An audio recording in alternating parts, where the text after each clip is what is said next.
Olá, querido amigo, querida amiga, nos encontramos mais uma vez, prontos para estudar a Palavra de Deus, e é um prazer muito grande e uma honra compartilhar com você esse momento da sua devoção. Obrigado de coração por não somente assistir e apreciar, mas por ter compartilhado com seus amigos esse vídeo, fazendo que a Palavra de Deus chegue mais longe. E se você ainda não é inscrito no nosso canal, te peço mais uma vez, se inscreva no canal. Se inscrever no canal, você o fortalece, tá bom? É importante, por isso eu peço todo dia, se inscreva no canal caso você ainda não é inscrito. E segundo a plataforma do YouTube, cerca de 30% daqueles que assistem nosso canal não são inscritos. Olha, se ajunte a nós, tá bom? Nessa grande família Lição Fácil. Estes últimos dias, vamos lá, deixa eu dizer uma coisa para você. Olha, a concepção, a consciência de que estamos vivendo momentos cruciais da história da humanidade, a consciência de que nós estamos próximos da volta de Cristo, é uma razão muito forte para não desanimarmos diante das dificuldades. O apóstolo Paulo diz ao seu povo, à sua audiência, que eles deveriam permanecer firmes na fé, justamente por estarem vivendo um momento crucial da história da humanidade.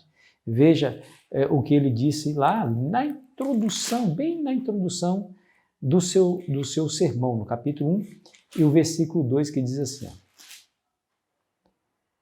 nesses últimos dias nos falou pelo Filho, a quem constitui herdeiro de todas as coisas, pelo qual também fez o universo.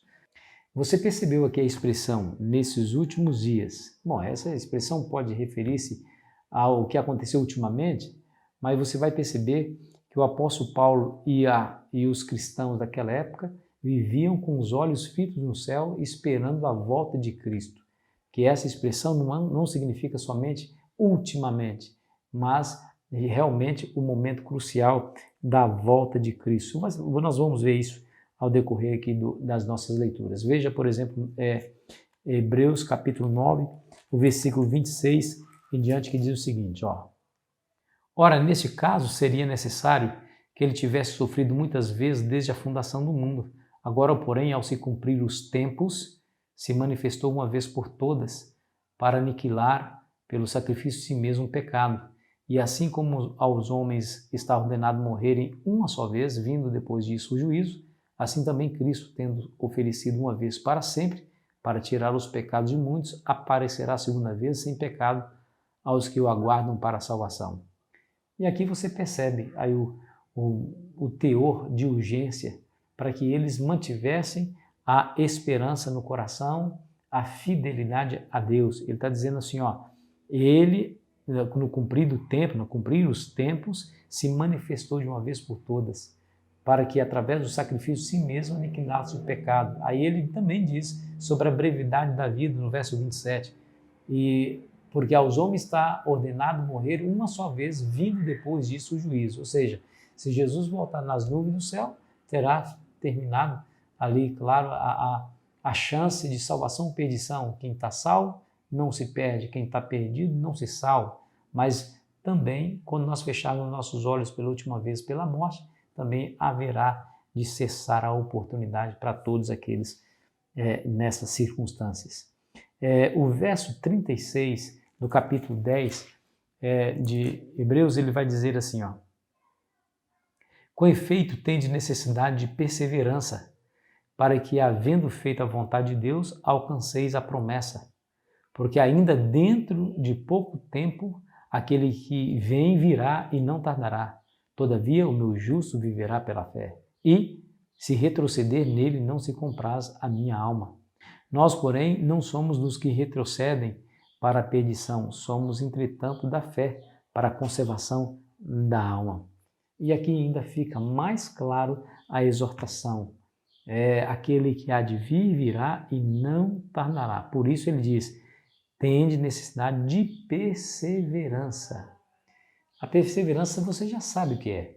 É você permanecer firme, ainda que seja difícil, ainda que tenha provações, ainda que a angústia alcance o nosso coração, permaneça firme e reto, mesmo que estejamos encurvados diante das provações. Aí ele diz aqui que o meu justo viverá pela fé, ou seja, confiança.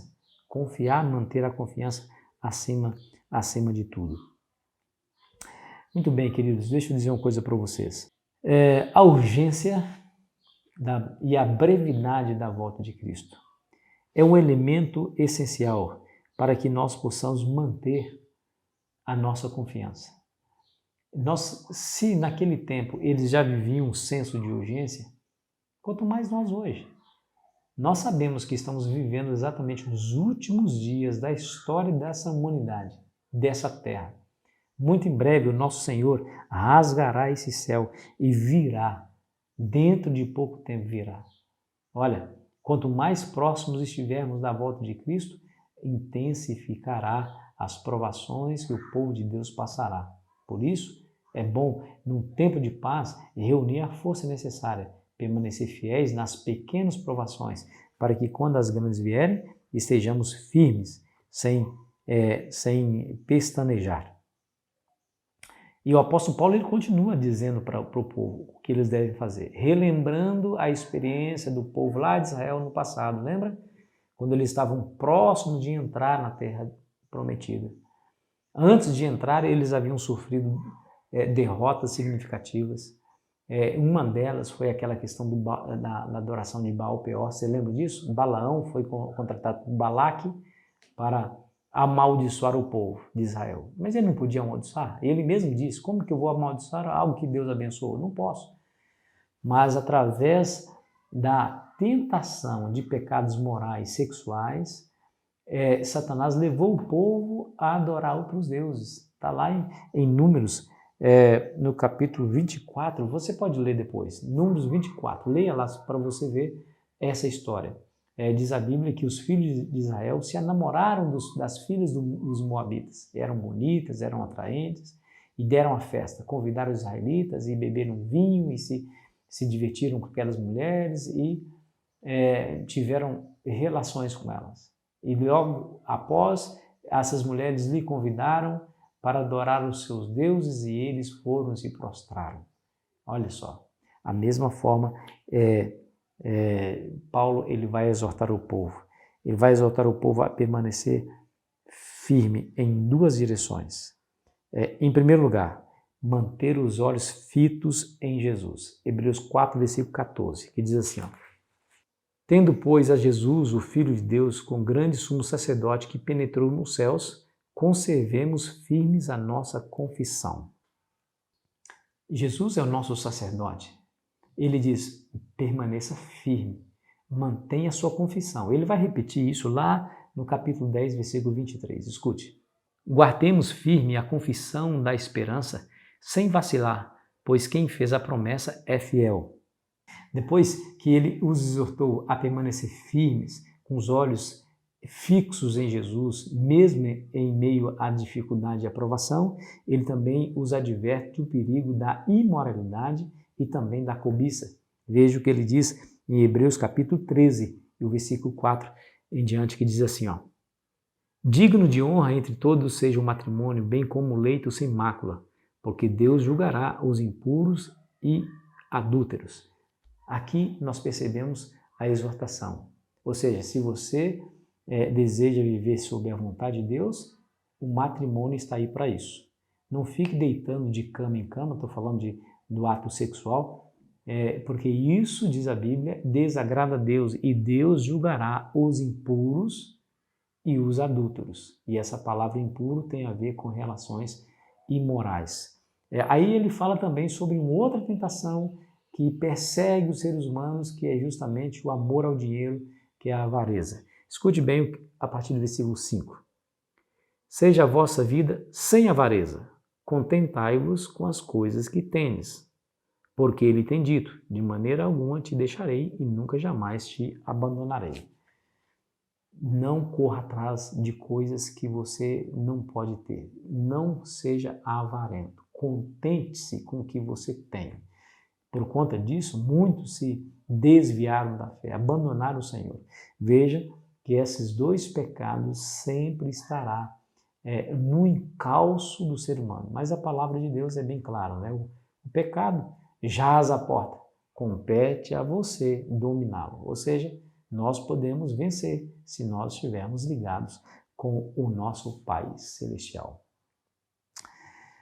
Coisa maravilhosa, né? Veja como Paulo está exortando o povo a permanecer firme diante das provações. Um outro conselho, uma outra exortação que ele dá, a primeira você viu, manter os olhos fixos em Jesus. Segundo, cuidado com a imoralidade e com a avareza.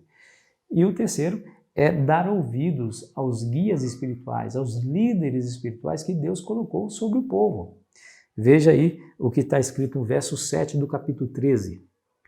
Lembrai-vos dos vossos guias, os quais vos pregam a palavra de Deus, e considerando atentamente o fim da sua vida, imitai a fé que tiveram. E no verso 17, ele vai reforçar essa exortação. Obedecei aos vossos guias e sede submissos para com eles, pois velam por vossa alma como quem deve prestar contas, para que façam isso com alegria e não gemendo, porque isto não aproveita a vós outros. Percebeu, queridos amigos? É isso. Deus tem um plano, e o plano dele precisa ser colocado em prática para que nós tenhamos segurança. Mantenha seus olhos em Cristo. Afaste-se de tudo aquilo que te afasta dele. Olha com respeito para os líderes espirituais que Deus colocou sobre você. Não levante-se contra eles. Não vale a pena. Se houver algum líder em erro, em pecado, saiba que Deus tratará com ele. Mais cedo ou mais tarde, essa pessoa ou abandonará tal erro ou Deus o rejeitará. Mas respeite os seus líderes, busquem viver em paz e harmonia com eles. É isso o conselho que Deus nos dá para nós diante dessa situação. Jesus está voltando. Os últimos dias, estamos vivendo neles. O diabo vai tentar desanimar você. Você teve aqui, no vídeo de hoje, as dicas necessárias para permanecer firme. Que elas possam moldar o seu pensamento, as suas atitudes, suas ações nesse dia. Quero orar com você. Pai querido, nos abençoe, Senhor, a permanecer firmes diante do que aprendemos na Tua Palavra. Nos dê força moral e espiritual, Senhor, para praticá-las em nossa vida. Em nome de Jesus. Amém. Querido amigo, querida amiga, foi bom estar com você. Amanhã continuaremos a nossa jornada para terminar a nossa semana. Desejo um bom dia para você na presença de Jesus.